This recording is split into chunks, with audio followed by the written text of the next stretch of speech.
Bismillahirrahmanirrahim. Assalamualaikum warahmatullahi wabarakatuh. Innal hamdalillah nahmaduhu wa nasta'inuhu wa nastaghfiruhu wa nastahdi wa na'udzu billahi min shururi anfusina wa min sayyiati a'malina. May yahdihillahu fala mudilla lahu wa may yudlil fala hadiyalah. Wa asyhadu anna nabiyyana Muhammadan abduhu wa rasuluhu. Allahumma salli wa sallim ala nabiyyina Muhammad wa ala alihi wa sahbihi ajma'in. Subhanaka la ilma lana illa ma 'allamtana innaka antal alimul hakim. Qala rabbi shrah li sadri wa yassir li amri wahlul 'uqdatam min lisani yafqahu qawli. Bismillahilladzi la yadurru ma'a ismihi syai'un fil ardi wa la fis sama'i wa huwas samiul alim.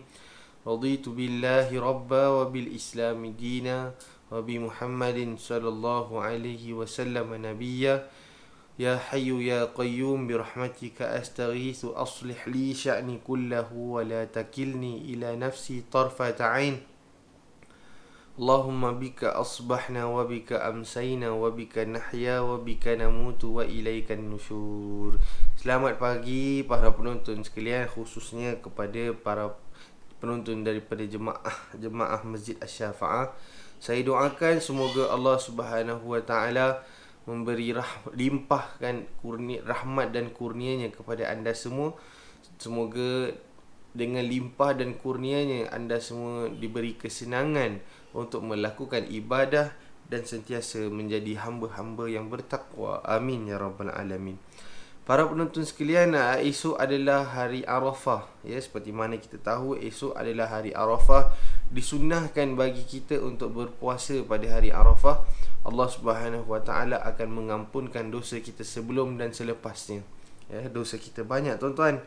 Semoga Allah mengampuni dosa-dosa kita dan mempermudahkan urusan kita untuk masuk ke syurga Allah Subhanahu wa taala. Baiklah para penonton sekalian, ya, hari ini, pagi ini, saya akan mengungsikan kepada anda sebuah hadis yang baru. Hadis yang sebelum ni tentang Nabi Musa dan Khidir alaihi salam sudah habis. So hari ini kita akan masuk pada tajuk yang baru, iaitu seseorang yang bertanya dengan berdiri sedangkan yang alim dalam keadaan duduk. Ya. Mari kita baca sama-sama.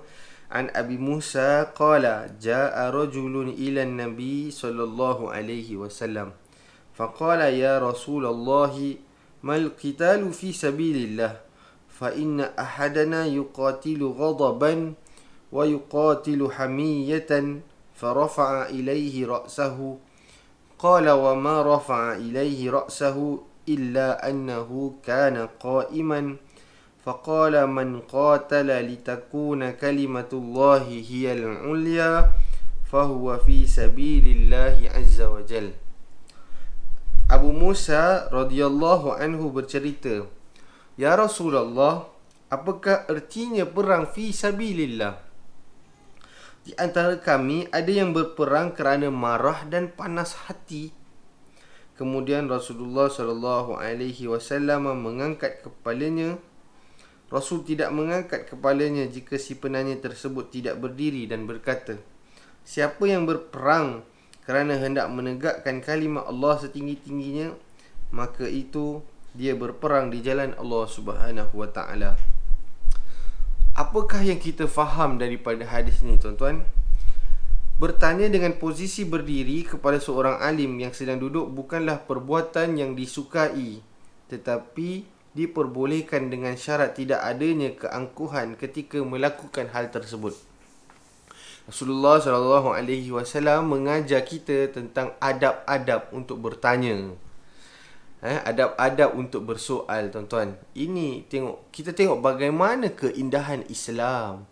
Islam dia adalah agama yang sempurna daripada segi adab, daripada segi nak makan ada adab, daripada nak menuntut ilmu ada adab, Dengan orang tua kita juga ada adab, dengan isteri ada adab, dengan anak kecil pun ada adab. Saya teringat satu hadis Nabi SAW. Seorang budak yang namanya Umair. Umair ni dia adalah anak kecil yang berkawan dengan seekor burung. Dia ada seekor burung lah maknanya. Dan dia bermain-main dengan burungnya. Satu hari burungnya mati. Rasulullah SAW dapat tahu tentang kematian haiwan peliharaan ataupun haiwan kesayangan Umair ini. Rasulullah SAW berjumpa dengan Umair. Rasulullah cakap, bila Rasulullah ketuk rumah Umair ni, Umair buka, Umair cakap, sekejap ya Rasulullah, mak ayah aku ada di dalam, aku boleh panggil mereka kalau kamu nak jumpa. Rasulullah jawab apa? Tidak Umair, aku tidak ingin berjumpa dengan ibu ayah kau, malah sebenarnya aku nak berjumpa dengan engkau. Kita tengok Rasulullah SAW seorang yang tidak ada tolak bandingnya. Beliau berjumpa dengan seorang anak kecil, bertanya khabar dengan anak kecil untuk mengetahui bagaimana situasi ataupun perasaan anak kecil tadi itu. Adakah kita melakukan perkara yang sama terhadap anak-anak kita, tuan-tuan dan perempuan? Adakah kita ada sifat rahmah terhadap anak kita ataupun setiap pada anak kecil? Ya, kita tahu anak yang kecil ni dia punya cabaran yang kita dia cabar kita dengan kesabaran, tuan-tuan.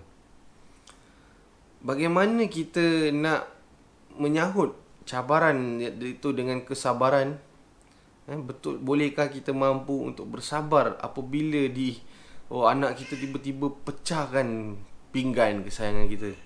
Ada orang beli pinggan daripada Paris lah. Contoh. Saya beli daripada murah-murah aja. Orang bagi pun alhamdulillah pun ada. Ya. So Islam punya sumul kesempurnaan ataupun keindahan Islam ni, dia tidak ada tolak bandingnya. Hatta dalam bertanya juga Nabi SAW mengajar seseorang tu untuk bertanya kan. Dia jangan satu berdiri, satu duduk, jangan. Dan kita nak bertanya tu, kita kena duduk, tanya dia betul-betul. Duduk. Nampak tanda keikhlasan seseorang tu untuk bertanya bila dia mata bertetang mata. Kalau cakap Ustaz tapi mata tengok sana, itu tidak ada adab dalam menuntut ilmu, tuan-tuan. So Nabi SAW menunjukkan kepada kita bahawa cara-cara untuk bertanya ni dia ada. Mata ni bertentang mata. Kita cuba bayangkan, orang berbual dengan kita tapi mata dia tidak tengok kita.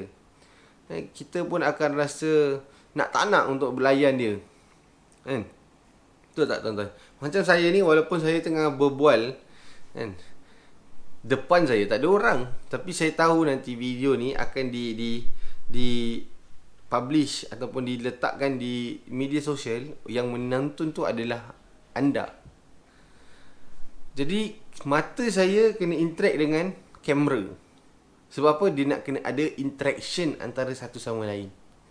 So adab, tuan-tuan. Lagi satu saya nak cakap saya teringat waktu saya belajar dulu, ada seorang syekh menegur anak murid. Ni waktu tu saya kat dalam kelas ni. Saya dan syekh menegur anak murid. Dia kata, anak murid tu dia buat apa je? Dia sebenarnya dia sedang siwak dalam kelas. Sedang bersiwak. Jadi kita tahu hadis-hadis tentang siwak kan. Nabi sebut, laula an asyqa ala ummati la amartuhum bisiwak inda kulli salah. Laula an asyqa ala ummati la amartuhum bisiwak inda kulli wudu. Nabi sebut, kalau ianya tidak membebankan umatku, nescaya aku akan menyuruh mereka untuk bersiwak setiap kali mereka nak salat ataupun mereka nak wudu. Lalu Syekh menegur, Syekh cakap dengan anak murid ni, aku tahu bahawa siwak itu adalah sunnah, tetapi dalam kelas kita ada adab kan? Jadi adab seorang penuntut adalah mendengar apa yang dicakap oleh Syekh, apa yang disampaikan oleh Syekh. Sekarang ni aku nak kau simpan siwak tu dan kau fokus dengan apa yang sedang aku ajar. Adab, kan? Walaupun kita tahu siwak tu adalah sunnah, tetapi dalam menuntut ilmu kita kena simpan siwak tu. Sebab apa? Takut-takut nanti fokus kita dah bukan dalam untuk ilmu, fokus kita nak bersihkan gigi pula. Sunnah tuan-tuan, siwak ni. Tetapi penggunaan dia tu kena betul. Kita kena pandai gunakan tempat pada tempat yang betul. Gunakan sesuatu pada tempat yang betul. Antaranya sunnah. Nabi sebut sebelum solat dan sebelum wuduk tu, kalau ianya tidak membebankan umat, nescaya dia akan suruh umatnya untuk bersiwak. Okey, wallahu a'lamu bissawab. Okey. Farafa'a ilaihi ra'sahu, dan dia tidak mengangkatkan kepalanya. Mungkin yang berbicara adalah Abu Musa atau orang lain. Ya, man qatala, barang siapa yang berperang. Jawapan tersebut menunjukkan jawami'ul kalam Rasulullah SAW, kerana jawapan beliau mencakup apa yang ditanyakan. Hadis ini merupakan bukti atau penguat daripada hadis seluruh perbuatan tergantung kepada niat. Ya, kan Abu Musa bertanya kan, macam bagaimana pula kalau orang yang pergi perang dalam hatinya sangat marah dan kan, yuqatilu ghadaban wa yuqatilu hamiyah, yang berperang kerana hati yang panas dan juga marah. Nabi SAW cakap apa? Barang siapa yang pergi berperang kerana untuk menegakkan kalimah Allah SWT, maka dia telah menuntut fi sabilillah. Sekarang tidak ada lagi peperangan tuan-tuan dan puan-puan. So bagaimana untuk kita mendapatkan pahala fi sabilillah dalam seperti ini, menuntut ilmu? Kalau tak pergi masjid dulu sekarang kerana keadaan memaksa untuk tidak pergi ke masjid untuk menghadiri kuliah-kuliah, maka Masjid Asy-Syafa'ah menyediakan platform seperti YouTube ini untuk sama-sama kita meraih manfaat. So dari itu, para penonton sekalian, jika kita menonton video ini kerana untuk mencari ridha Allah SWT dan juga untuk mencari ilmu, percayalah, insya-Allah kita dapat pahala seperti fi sabilillah.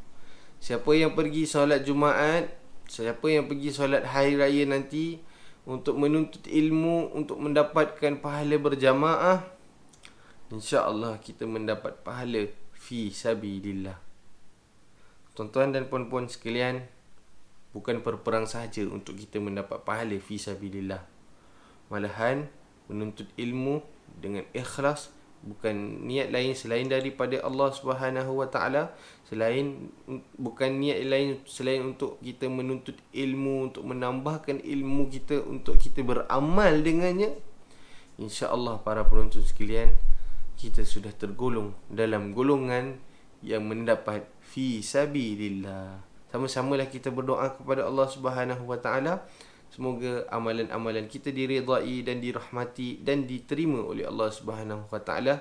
Kita tutup majlis kita pada hari ini dengan tasbih kafarah dan surah Al-Asr. Subhanakallahumma wa bihamdika asyhadu an la ilaha illa anta astaghfiruka wa atubu ilaik. Bismillahirrahmanirrahim. Wal 'asri innal insana lafi khusr illa alladhina amanu wa 'amilus solihati wa tawasaw bil haqq wa tawasaw bis sabr.